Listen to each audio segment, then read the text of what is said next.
Hello student. आज हम class 12 mathematics chapter 1 समुच्चय सेट को पढ़ाएंगे और इसी पर चर्चा करेंगे।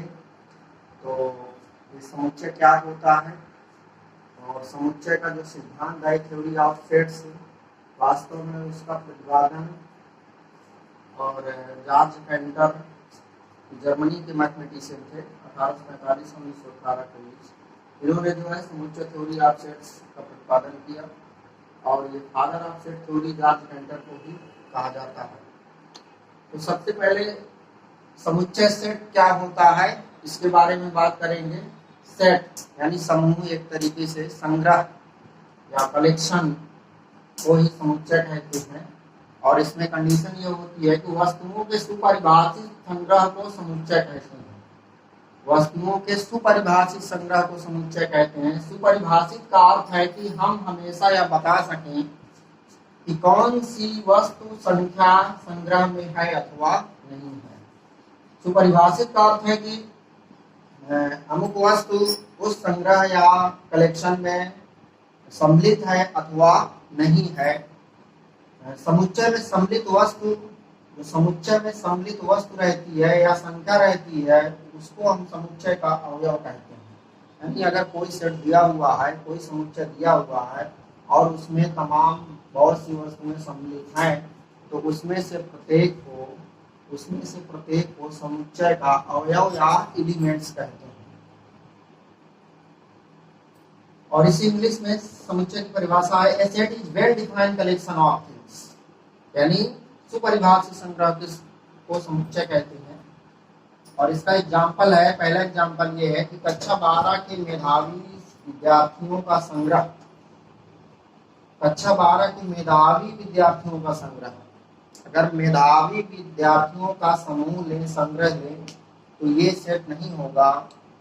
क्योंकि अगर किसी से पूछा जाए कि ये संग्रह या समूह मेधावी है कि नहीं, तो उसके नज़र में हो सकता है दूसरा स्टूडेंट, दूसरा विद्यार्थी मेधावी हो, या उसमें संग्रह में उपस्थित कोई ऐसा विद्यार्थी हो जो मेधावी ना हो।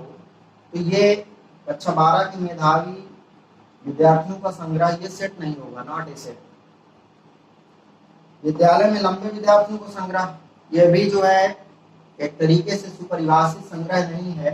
यानी लंबे विद्यार्थी, अब लंबे विद्यार्थी कौन डिसाइड करेगा कितने लंबे, यहाँ पर ये माप नहीं दी हुई है। अगर माप दी हुई होती तो 2 या एक तरीके से जो है 2.5 मीटर या 5 फुट ऐसे कोई अगर माप दी होती, तब हम बता सकते थे कि कौन कौन से विद्यार्थी इस समूह में उपस्थित हैं या इस संग्रह में उपस्थित हैं। अतः विद्यालय में लंबे विद्यार्थियों का संग्रह ये भी एक सेट नहीं होगा। यानी ये संग्रह एक तरीके से सुपरिभाषित नहीं है। कॉलोनी में ईमानदार व्यक्तियों का संग्रह, अगर कोई कॉलोनी है उसमें ईमानदार व्यक्तियों का संग्रह, तो कोई व्यक्ति जो है किसी की नज़र में ईमानदार रहेगा, दूसरा व्यक्ति किसी दूसरे व्यक्ति के नज़र में ईमानदार रहेगा। तो ईमानदार का जो शब्द है, ईमानदार व्यक्तियों का जो संग्रह है, एक तरीके से ये सुपरिभाषित व्यक्तियों के संग्रह को नहीं दर्शाता है। यानी ये सुपरिभाषित व्यक्तियों का संग्रह नहीं है। तो इसको हम जो है एक तरीके से कहेंगे कि ये सेट यानी ये संग्रह समुच्चय नहीं है। विद्यालय की लाइब्रेरी में रोचक पुस्तकों का संग्रह, रोचक पुस्तकें क्या होती हैं, यानी रोचक जो रुचिकर हो पढ़ने में। तो हमारी नज़र में कोई पुस्तक जो है एक तरीके से रुचिकर है, हो सकता है दूसरे की नज़र में वो पुस्तक रुचिकर ना हो।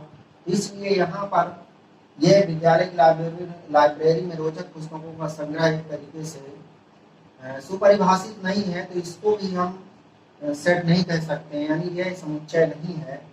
अब आया 1 से 5 तक की प्राकृतिक संख्याओं का संग्रह। 1 से 5 तक की प्राकृतिक संख्याओं का जो संग्रह है, उसमें से किसी से भी पूछे कि 1 से 5 तक की प्राकृतिक संख्या कौन सी है, तो सभी व्यक्ति यही कहेंगे 1 2 3 4 5। यानी कोई ये नहीं कहेगा कि इसमें जो है प्राकृतिक संख्या यानी 5 प्राकृतिक संख्या नहीं है, 4 प्राकृतिक संख्या नहीं है। तो सभी लोग यही कहेंगे कि 1 से 5 तक की प्राकृतिक संख्या जो है 1 2 3 4 5 है। यानी एक तरीके से जो है ये 1 से 5 तक की प्राकृतिक संख्याओं का जो संग्रह है, जो समूह है, वो सुपरिभाषित है। तो यहाँ पर जो है ये सेट होगा क्रिकेट टीम के अच्छे बल्लेबाजों का संग्रह। कोई क्रिकेट टीम है और उसके अच्छे बल्लेबाजों का संग्रह है। किसी की नजर में कोई अच्छा रहेगा, दूसरे की नजर में कोई अच्छा रहेगा। तो यहाँ पर ये अच्छे बल्लेबाजों का संग्रह जो है ये सुपरिभाषित नहीं है, तो ये भी एक सेट नहीं होगा। अंग्रेजी वर्णमाला के स्वरों का संग्रह। अंग्रेजी वर्णमाला में स्वर होते हैं ए ई आई ओ you, A E I O you. तो इसमें से किसी से भी अगर पूछा जाए, किसी भी व्यक्ति से पूछा जाए कि अंग्रेजी वर्णमाला में कौन कौन से स्वर हैं, तो सिर्फ यही बताएगा ए ई आई ओ यू, इसके अलावा और कुछ नहीं बताएगा। इसका मतलब ये है कि अंग्रेजी वर्णमाला के स्वरों का जो समूह है, जो संग्रह है, वो समुच्चय होगा, यानी ये सेट होगा। अब चलते हैं समुच्चय का नोटेशन कैसे करते हैं। अगर कोई सेट दिया हुआ है तो उसको एक तरीके से जो है संकेतन करते हैं, यानी कैसे जो है उसको एक तरीके से निरूपित करते हैं, उसके अवयवों को कैसे निरूपित करते हैं। तो समुच्चय को अंग्रेजी वर्णमाला के बड़े अक्षरों A B C dot dot X Y Z, यानी समुच्चय का जो संकेतन है एक तरीके से समुच्चयों को जो है अंग्रेजी वर्णमाला के A B C X Y Z से निरूपित करते हैं। और समुच्चय के अवयवों को अंग्रेजी वर्णमाला के छोटे अक्षरों, जो अंग्रेजी अल्फाबेट होते हैं, इंग्लिश अल्फाबेट होता है, उसके जो छोटे अक्षर रहते हैं, स्मॉल लेटर्स रहते हैं, ए कामा बी कामा सी, यानी एक्स वाई जेड, जो टोटल स्मॉल लेटर्स रहेंगे, उससे निरूपित करते हैं समुच्चय के अवयवों को।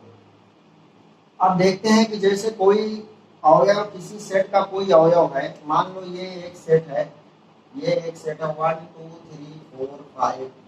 अगर मैं कहूँ कि इसमें से ये set A is equal to है, set A is equal to, अगर मैं कहूँ कि एक इसमें है जो है, तो इस चीज को गणित की भाषा में हम ऐसे लिखते हैं 1 belong A, 1 belong A, set A. यानी इसका मतलब ये होगा यदि x समुच्चय एक अवयव हो, सपोज दैट x समुच्चय एक अवयव है, तो इसे x बिलोंग ए लिखते हैं। क्या लिखते हैं? x बिलोंग ए से निरूपित करते हैं। और ये संकेत जो होता है, ये जो संकेत है एप्सिलॉन होता है, ये यूनानी ग्रीक वर्णमाला का अक्षर है, यानी ग्रीक भाषा के का जो वर्णमाला है उसका एक अक्षर है। और ये एप्सिलॉन का अभिप्राय है एक अवयव है। ये इसको पढ़ते देखिए कैसे हैं, x बिलोंग ए, यानी एक तरीके से जो है तो अंग्रेजी में x belong to the set A, यानी x belong to the set A, या x is an element of the set A, x is an element of the set A, या x is a member of the set A पढ़ते हैं। यानी x belong ए को क्या पढ़ते हैं? x is an element of A. अगर ये x ए में है, सेट ए में है, तो इसको हम ऐसे लिखते हैं x बिलोंग टू ए। ये एक ग्रीक भाषा का सिंबल है, एप्सिलॉन होता है, एप्सिलॉन जिसे कहते हैं, एप्सिलॉन। तो एक तरीके से जो है x अगर a में है तो इस बात को हम ऐसे लिखते हैं x बिलोंग ए लिखते हैं। आगे देखते हैं, यदि x समुच्चय एक अवयव नहीं है तो इसे x नॉट बिलोंग लिखते हैं, यानी x is not belong to x। अगर जो है एक अवयव नहीं है तो इसे x not belong to the set, ये नॉट बिलोंग होगा, यानी ये एप्सिलॉन ऐसे रहता है, इसको ऐसे काट देते हैं, x not belong to the set. आगे है समुच्चय का निरूपण, representation of a set. Set का रिप्रेजेंटेशन कैसे करते हैं, और सेट रिप्रेजेंटेशन की कितनी विधियां हैं? How to represent a set, representation of a set, समुच्चय निरूपण की दो विधियां हैं, यानी समुच्चय को दो तरीके से निरूपित किया जा सकता है, दो तरीके से लिखा जा सकता है। पहली विधि क्या है? पहली है सारणी या रोस्टर विधि, या इसी को कहते हैं तालिका विधि, टेबलर और रोस्टर मेथड। इस विधि में समुच्चय के अवयवों को मंझले कोष्ठक के भीतर उनके बीच अर्धविराम का चिन्ह लगाकर लिखा जाता है। यानी जैसे जो है इस विधि में किसी सेट को लिखना है तो सीधे उस सेट के अवयवों को एक मंझले ब्रैकेट के अंदर उनके बीच अर्धविराम यानी कामा लगा करके लिखा जाता है। ये जैसे अंग्रेजी वर्णमाला के स्वरों का समुच्चय लिखना है, तो इसमें क्या अंग्रेजी वर्णमाला के कितने स्वर हैं? 5 स्वर है, ए ई आई ओ यू। इनको जो है मंझले ब्रैकेट के अंदर इनके बीच कामा लगा करके लिख दिया जाता है। प्रथम 10 प्राकृतिक संख्याओं का समुच्चय इस विधि में कैसे लिखना है? सारणी या रोस्टर या तालिका विधि में b = 1 2 3 4 5 6 7 8 9 10 ये प्रथम 10 प्राकृतिक संख्याओं का समुच्चय है b, यानी इसे ऐसे लिखा जाएगा, मंझला ब्रैकेट के अंदर इनके बीच कामा लगा करके इनको सेपरेट किया जाता है, अलग किया जाता है। दूसरी विधि क्या है? समुच्चय निर्माण विधि या गुण विधि। समुच्चय निर्माण विधि या गुण विधि में इस विधि में अवयवों को एक स्वेच्छ चर द्वारा प्रदर्शित किया जाता है। स्वेच्छ चर का मतलब जो सभी अवयवों को जो है कॉमनली उभयनिष्ठ तरीके से एक स्वेच्छ चर के रूप में जो है लिखा जाता है। यानी स्वेच्छ चर को जो है एक तरीके से मंझले ब्रैकेट कोष्ठक के भीतर लिखने के बाद कॉलन का ये चिन्ह होता है, ये ऐसे बनता है या तो ऐसे बनता है, ये इसे कॉलन का चिन्ह होता है। तत्पश्चात सभी अवयवों को के उभयनिष्ठ गुण धर्म को लिखते हैं। यानी दूसरी विधि में समुच्चय निर्माण या गुण विधि में क्या करते हैं? सबसे पहले कोई जो है सभी अवयवों का को एक कॉमन स्वेच्छ चर द्वारा प्रदर्शित करते हैं। स्वेच्छ चर को मंझले कोष्ठक के भीतर लिखने के बाद आगे जो है कॉलन का चिन्ह बनाते हैं। ये कॉलन का चिन्ह ये ऐसे बनेगा या तो ऐसे जो है ऐसे लाइन तक चिन्ह देते हैं का प्रयोग करते हैं। तत्पश्चात सभी अवयवों का में जो उभयनिष्ठ कॉमन गुण होता है, यानी सभी अवयवों में जो कॉमन गुण होता है उसको लिख देते हैं और फिर कोष्ठक बंद कर देते हैं।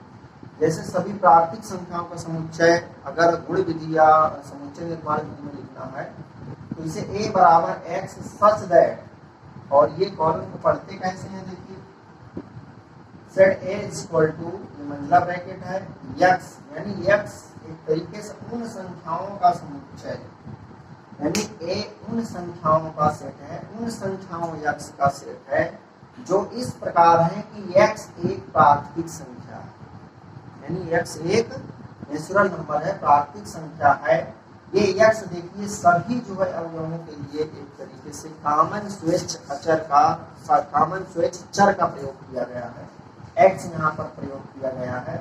तो गुण विधि में सबसे पहले क्या करते हैं? सबसे पहले जो है एक तरीके से जो है सभी अवयवों को एक स्वेच्छ चर द्वारा प्रदर्शित किया जाता है, यानी सभी अवयवों को कॉमनली जो है एक तरीके से एक ही चर द्वारा जो है प्रदर्शित किया जाता है। चर को लिखने के बाद ये कॉलन का चिन्ह, इसका मतलब है इस प्रकार की, इसका अर्थ होता है इस प्रकार की, यानी एक तरीके से उन अवयवों या उन संख्याओं का x का समुच्चय है जहां पर x एक प्राकृतिक संख्या है।